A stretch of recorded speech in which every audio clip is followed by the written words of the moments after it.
What is a Series LLC, and why are so many investors so excited about this new legal structure?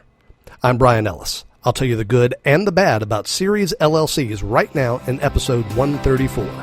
You're listening to Self-Directed Investor Radio, America's only podcast exclusively for affluent, self-directed investors, where each day of the week you receive innovative investment strategy and deadly accurate market analysis that's untainted by Wall Street and unblemished by government propaganda, all in 7 minutes or less. Coming to you now from iTunes, Stitcher, and SDIRadio.com, here's your host, Bryan Ellis.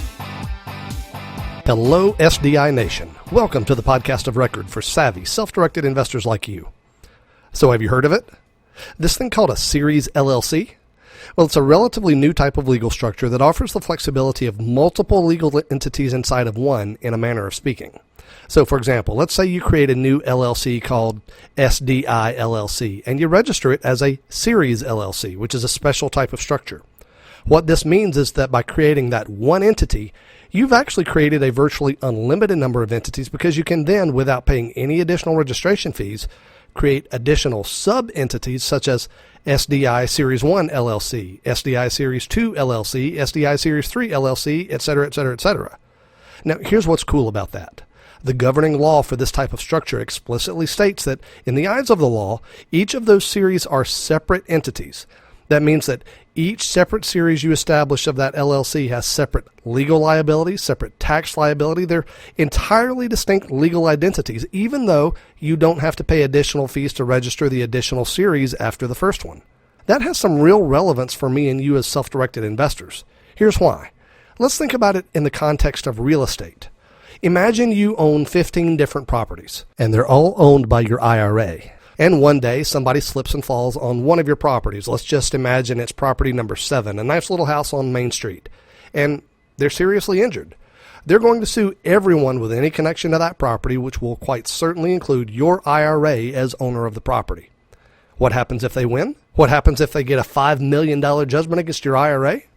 Well, what'll happen is they'll be able to, in one way or another, take away not just the property on Main Street where the accident happened, but all of the others as well, until their $5 million judgment is satisfied.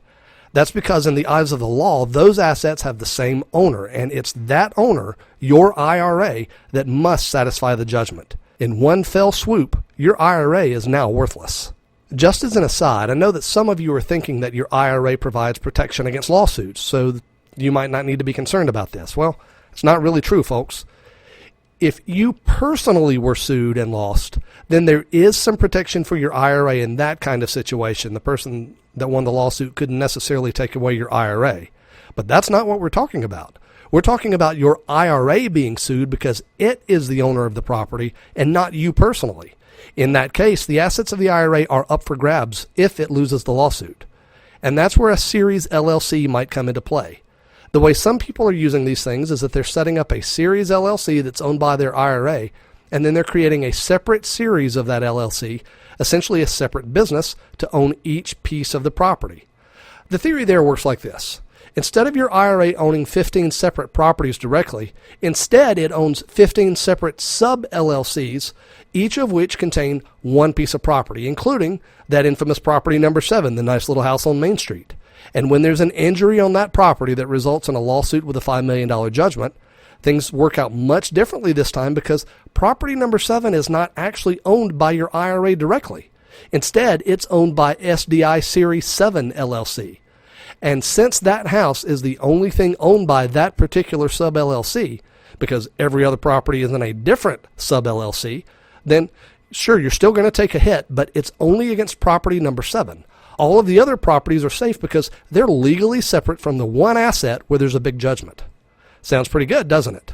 And I'll admit the theory is really attractive, but don't do it, folks. At least not right now. Here's why. The fact is that Series LLCs are just too new from a legal perspective. There's not enough case law to predict what's going to happen when you're actually on the other end of a lawsuit or a bankruptcy or a tax audit. The uncertainty factor is stratospherically high. In fact, as of this time, only 13 states even offer Series LLCs. And those states don't use the same law. For example, in some states like Nevada, you can add as many series or sub-LLCs to your LLC as you want at no additional cost. But in other states, you actually have to pay additional fees for each sub-LLC. But the real question is in the states where there are no Series LLC laws. What's really not predictable is whether each series will be considered as a legally separate entity in those states. And even if you only do business in a state where there is Series LLC legislation, the reality is it's still entirely possible you could face legal action out of state from a vendor or from a person living in another state who just happens to be passing through. And it's more than that. Try opening a bank account for a Series LLC in a state where these entities are not yet common. You'll find it's not a simple task. Now, folks, I'm not a lawyer and I don't play one on TV, but even to my simple mind, the Series LLC thing just doesn't add up. From where I sit, the only real advantage to it, sometimes, not all the time, but sometimes, is that you might get to form multiple entities without paying additional registration fees. Again, that's not true in every state, so even that advantage is questionable. Other than that, I see no clear advantage.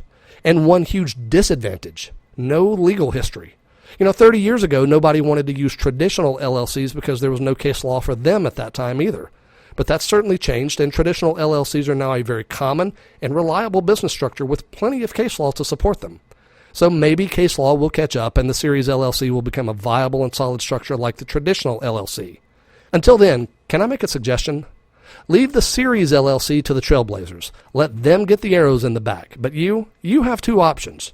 One is to use just as many different traditional LLCs as is necessary to own your various properties.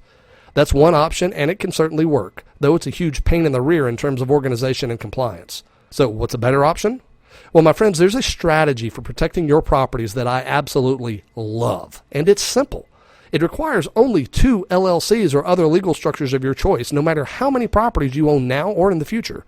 So it's very simple, and it's also very, very simple to maintain. Want to know more about it? I'm happy to share that information with you. Later this week, I'm releasing a brand new ebook called The Portfolio Fortress, How to Keep Your Wealth Out of the Hands of Legal Predators. And it'll tell you all about this great strategy that's simple, safe, and strong. Now, my friends, this is really only intended for those of you who have at least 3 to 5 properties or more. And if that describes you, I really want you to have it. And I'll not charge you a single penny for it. I want you to have it. I want your assets to be kept safe. So if you'd like the ebook and you own at least 3 properties, you can get it at no cost by texting the word Fortress to 33444. Again, just text the word Fortress to 33444 right now. If text doesn't work for you for some reason, you can email us at feedback@sdiradio.com. Again, it'll be released later this week, and until then, I'm offering it as a free gift to listeners of this show. Thanks for listening, folks, and remember, invest wisely today and live well forever. Thank you for listening to Self-Directed Investor Radio with Bryan Ellis. Don't miss a single episode. Be sure to subscribe to Self-Directed Investor Radio right now on iTunes, on Stitcher, and at SDIRadio.com. Your feedback is always welcomed via email at feedback@SDIRadio.com.